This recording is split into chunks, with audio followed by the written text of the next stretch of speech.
I am Emily, a 28-year-old software engineer who works remotely from my cozy apartment in downtown Austin. My MacBook Pro is basically my lifeline. It contains 3 years of code and client projects worth hundreds of thousands of dollars. My relationship with my older brother Dylan has always been complicated. He is 31 and has this habit of asking to borrow money but never actually paying it back. Last Saturday, when Dylan showed up at our parents' house for what he called a casual visit, something felt off about the way he kept glancing at me. Before I tell you exactly what Dylan did to my $4,500 laptop, let me know where you are watching from in the comments below, and do not forget to hit that like button and subscribe for more incredible stories.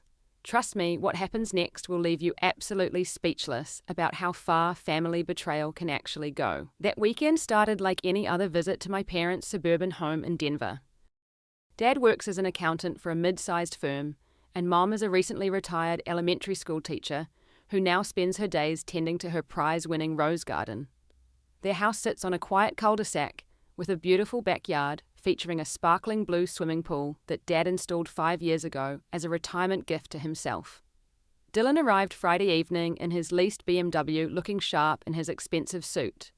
He works as a sales manager at a luxury car dealership downtown, and he always makes sure everyone knows how well he is doing. His girlfriend Stephanie was supposed to come with him, but he mentioned she had to work late at her marketing firm.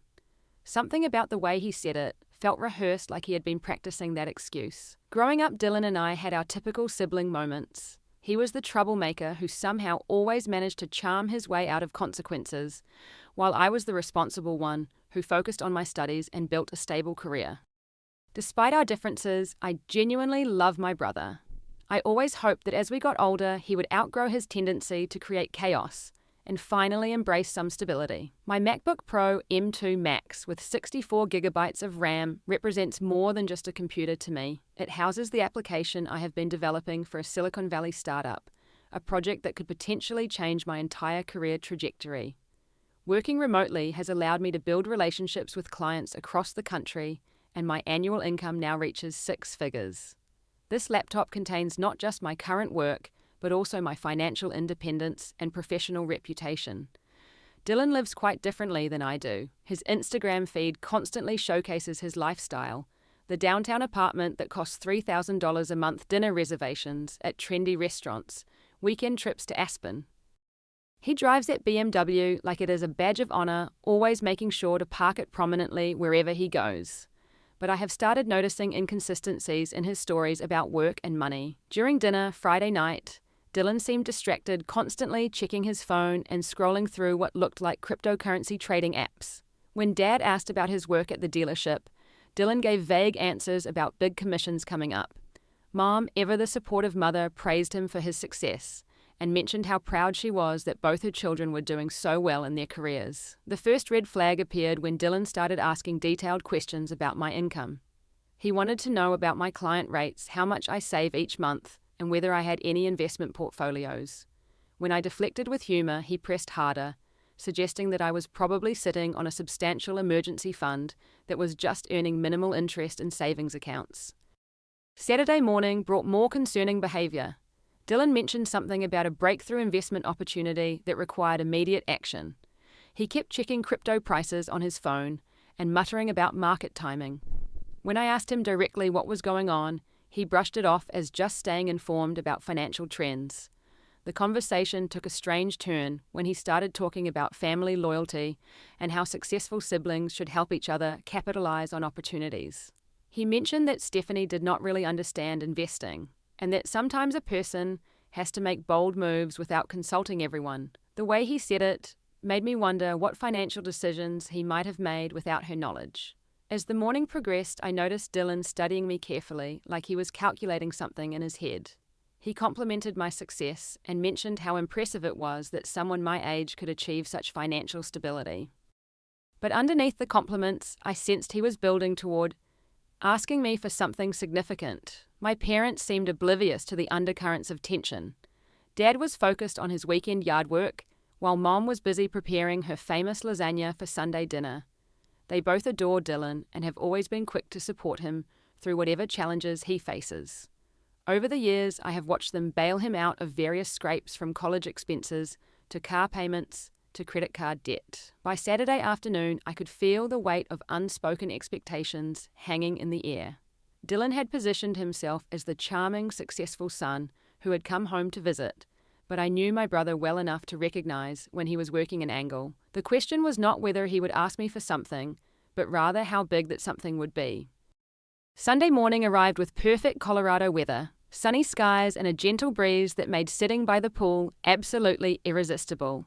I had brought my laptop outside to catch up on some client work while enjoying the beautiful day. Dylan seemed more relaxed than he had been all weekend, which should have been my warning sign that he was about to make his move. After Mom served us fresh coffee and her homemade cinnamon rolls, Dylan settled into the patio chair next to me with the confident smile I remembered from our childhood. That was the same expression he wore when he was about to talk his way into or out of something significant. He started the conversation casually mentioning how great it was that we were both doing so well in our careers. Then he transitioned into talking about cryptocurrency and how certain market conditions were creating once-in-a-lifetime opportunities for people who had the capital to act quickly.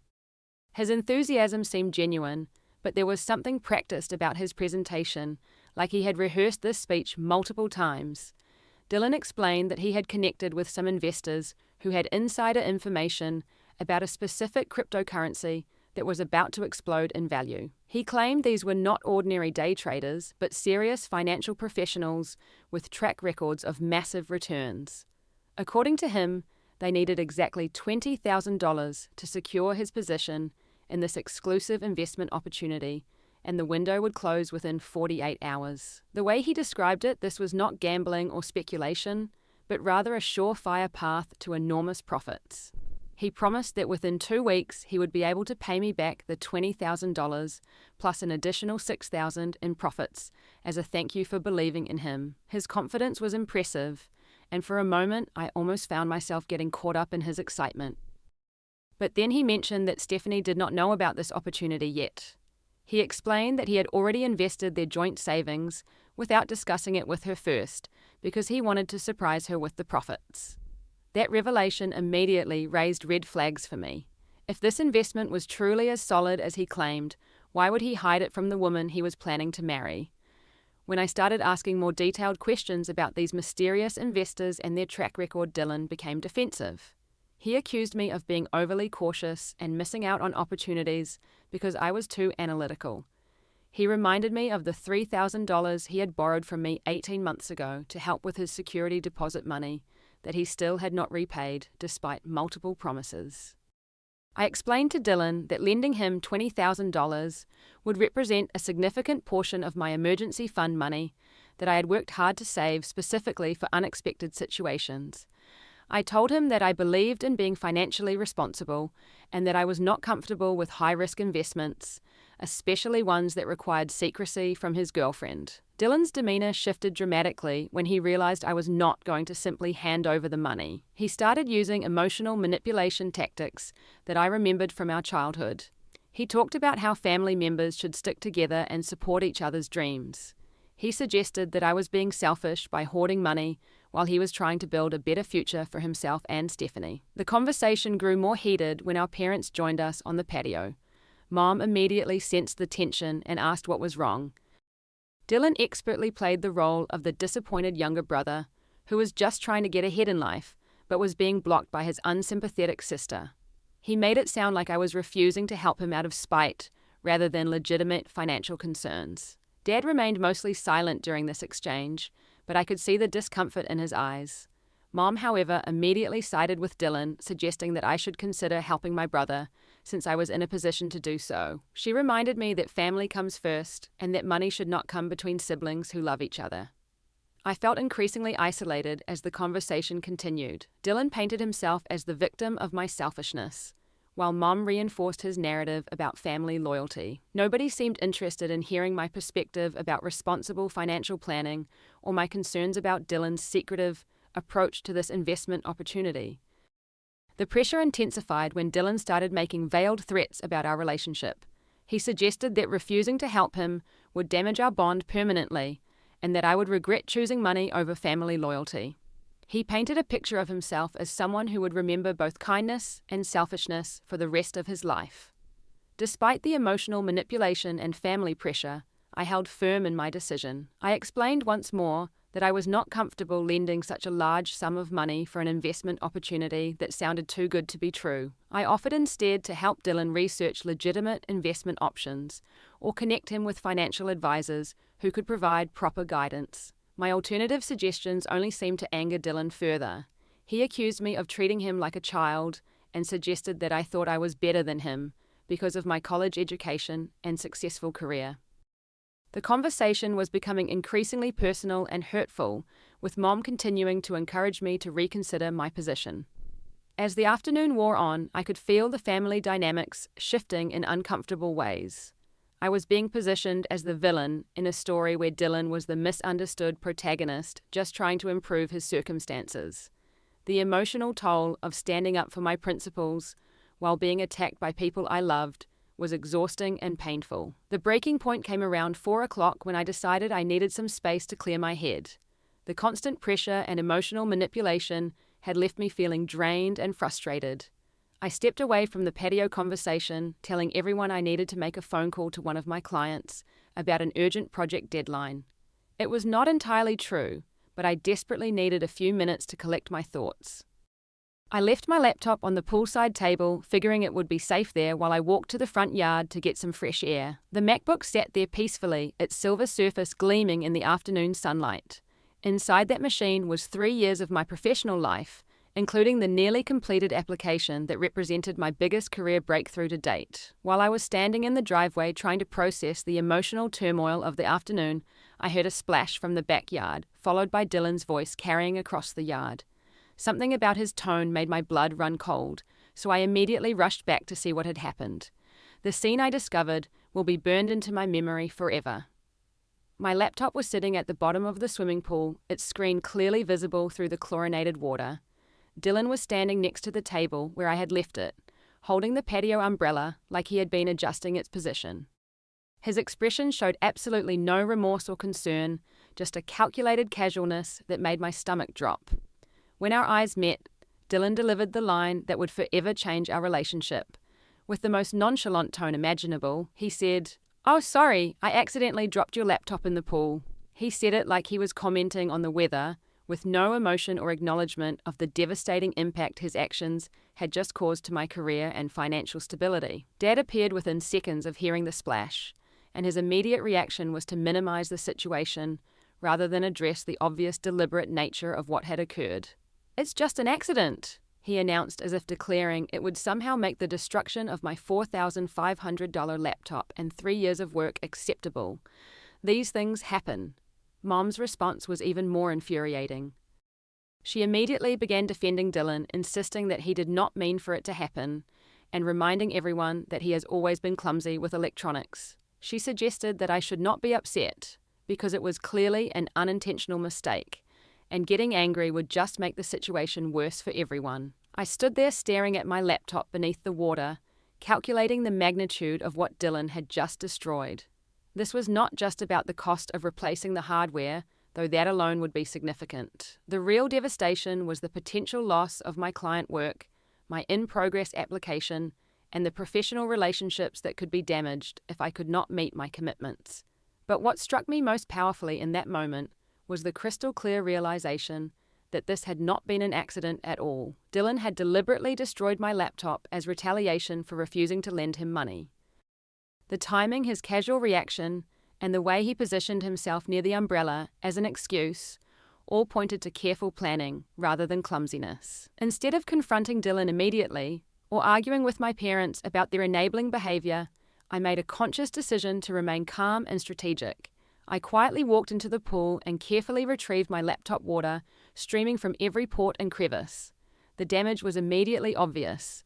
This machine would never function again. As I stood there holding my destroyed laptop dripping pool water onto the patio, I felt something shift inside me. The hurt and anger were still there, but they were being joined by a cold, clear determination. Dylan had crossed a line that could not be uncrossed, and my family's immediate rush to excuse his behavior told me everything I needed to know about where their loyalties lay. I calmly dried off the laptop as much as possible and packed it into my laptop bag. When Mom suggested that insurance might cover the damage, I simply nodded and said I would look into it. When Dad offered to help pay for a replacement, I thanked him, but said I would handle it myself. When Dylan offered a half-hearted apology for his clumsiness, I accepted it graciously. My composed response seemed to confuse everyone. They were clearly expecting me to become emotional and upset, which would have allowed them to focus on managing my reaction rather than addressing Dylan's behavior. By remaining calm, I denied them the opportunity to make me the problem in this situation. I announced that I needed to head home earlier than planned to deal with the laptop situation and assess what data might be recoverable. My parents seemed relieved that I was handling the crisis so maturely, and Dylan appeared pleased that his destructive action had not resulted in the dramatic confrontation he might have expected. As I loaded my car and prepared to leave, I hugged my parents goodbye and even managed to give Dylan a civil farewell. But inside, I was already formulating a plan that would ensure he faced real consequences for his deliberate destruction of my property and his years of manipulative behavior toward our family. The drive home gave me 2 hours to think through exactly how I would handle this situation. Dylan had made the mistake of targeting someone with extensive cybersecurity knowledge and the technical skills to uncover information that he probably thought was safely hidden. He was about to learn that there are consequences for betraying family trust and destroying other people's property out of spite. That night, I sat in my home office staring at my ruined laptop and feeling the weight of what I needed to do. But before I could move forward with any plans, I needed to understand exactly what kind of person my brother had become and what other secrets he might be hiding. My background in cybersecurity had taught me that people who engage in destructive behavior usually have other skeletons in their digital closets. I started with basic reconnaissance, using publicly available information to map out Dylan's online presence. What I discovered was immediately concerning. His social media accounts showed a lifestyle that seemed inconsistent with a car salesman's typical income, even a successful one. The expensive restaurants, weekend trips, and luxury purchases suggested either exceptional financial success or someone living significantly beyond their means. Dylan had made several critical mistakes in his digital security, starting with password reuse across multiple platforms. Using social engineering techniques I had learned in my professional work, I was able to gain access to his email accounts and begin piecing together the true picture of his financial situation. What I found was far worse than I had imagined. His inbox revealed months of correspondence with cryptocurrency trading platforms, and the transaction history painted a devastating picture. Dylan had lost over $45,000 in high-risk crypto investments over the past 6 months. These were not the small experimental trades of someone learning about digital currencies, but rather the desperate gambles of someone trying to recoup massive previous losses. The most shocking discovery was a series of emails between Dylan and several other family members and friends. He had been systematically approaching people in our extended network with various investment opportunities and sob stories, successfully borrowing money from at least 6 different people. The amounts ranged from $2,000 to $15,000, and none of these loans had been repaid. But the worst revelation came when I found draft emails outlining an elaborate investment scam that Dylan was planning to execute.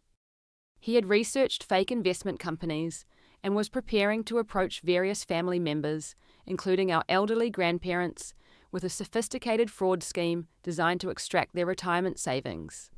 My refusal to lend him money had apparently accelerated his timeline for this desperate plan. I also discovered that Dylan had been hiding his financial situation from Stephanie in increasingly creative ways. He had taken out credit cards in his name only borrowed against his car, and even opened a second checking account that she did not know about. His relationship was built on a foundation of financial lies that would inevitably collapse. Armed with this information, I began developing a systematic plan to expose Dylan's deception and ensure he faced appropriate consequences for both his fraud attempts and his destruction of my laptop. This was not about revenge or personal satisfaction, but rather about protecting other potential victims and forcing Dylan to confront the reality of his choices. My first step was to secure evidence of everything I had discovered. I created encrypted backups of all his communications, financial records, and evidence of his planned scams.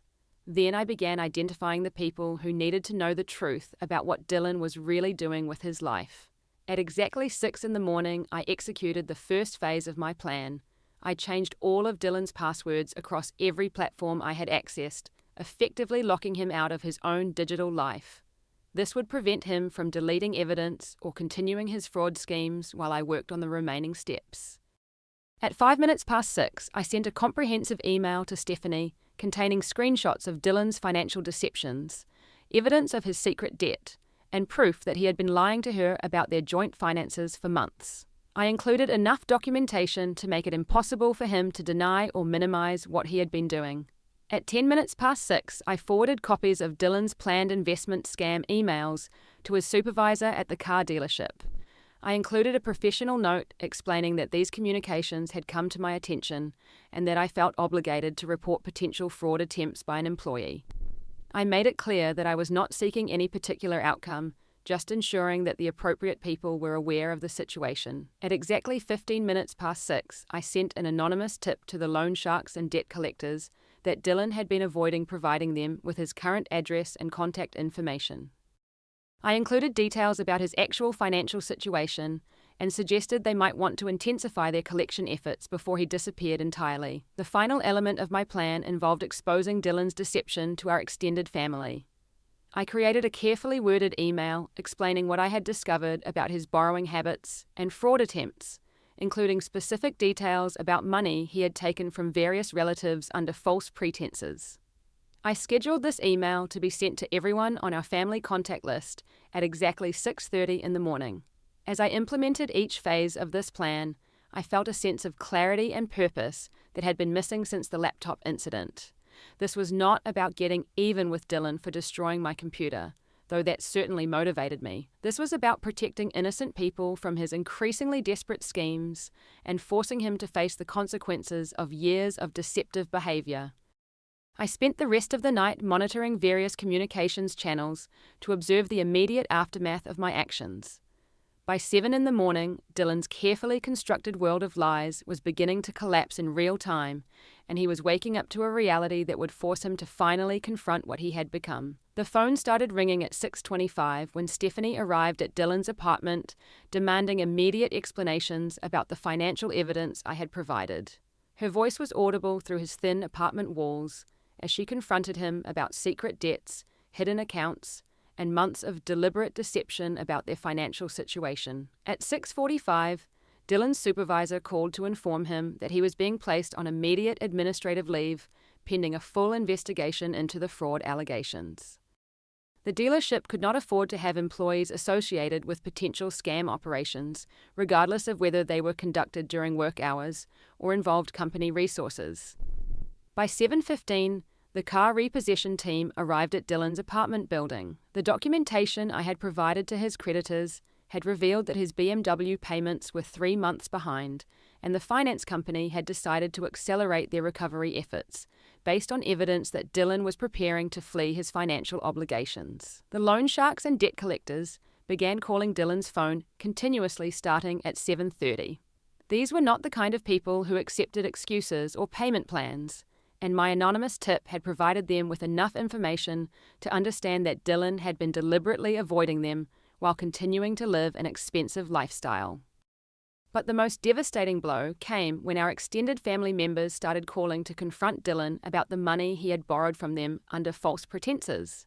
Our grandmother was particularly hurt to learn that the $5,000 she had given him for a supposed medical emergency had actually been used to cover gambling losses.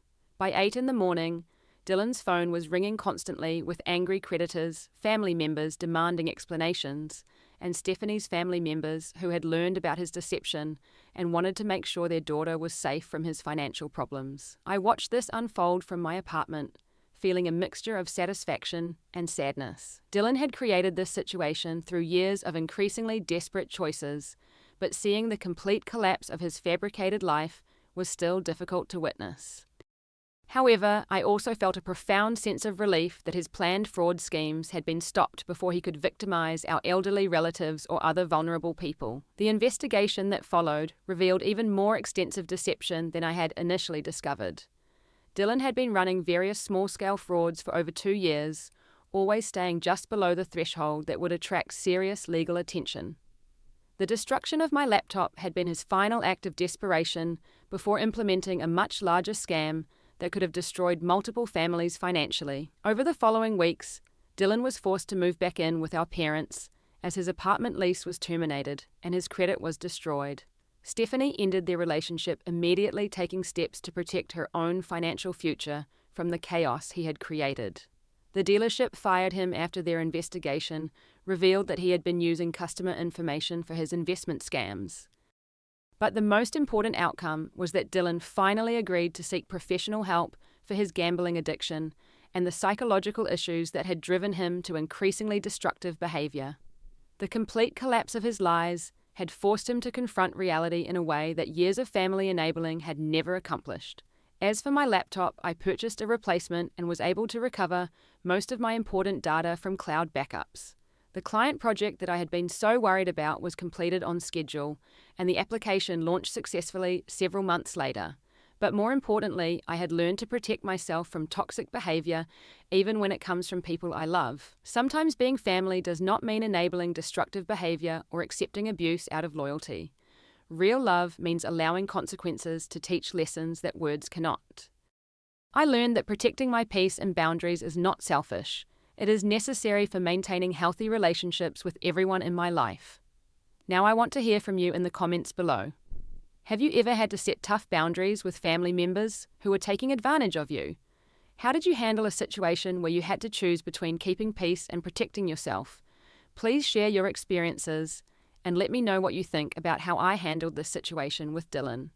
If this story resonated with you, please give it a like and subscribe to hear more incredible real-life stories about family drama justice and standing up for yourself. Share this video with anyone who might be dealing with similar family manipulation or financial pressure. Thank you so much for watching and supporting these stories.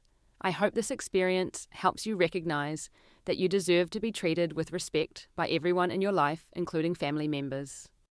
Sometimes the most loving thing you can do is refuse to enable someone's destructive choices, even when it creates short-term conflict or hurt feelings.